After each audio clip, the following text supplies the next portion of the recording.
नवाज शरीफ की वापसी के लिए नून लीग पुरजोश। लीगी रहनुमा दानियाल चौधरी कहते हैं लाखों का मजमा नवाज शरीफ का इस्तकबाल करेगा। मुश्किल हालात में नवाज शरीफ के अलावा कोई उम्मीद नहीं। चौधरी तनवीर ने कहा नून लीग की कोई धड़ेबंदी नहीं, पूरा मुल्क नवाज शरीफ की वापसी की खबर पर खुश है। सिर्फ नवाज शरीफ ही मुल्क को बहरान से निकाल सकते हैं। आलमा होगा जो मियां नवाज शरीफ को रिसीव करेगा।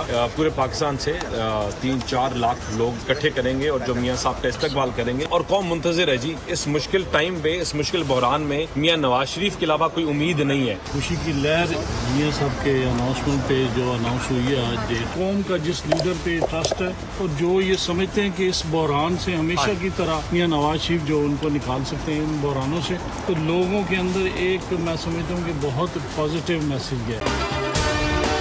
अगर आपको ये वीडियो पसंद आई है तो हमारे चैनल को सब्सक्राइब कीजिए और बेल आइकन पर क्लिक कीजिए।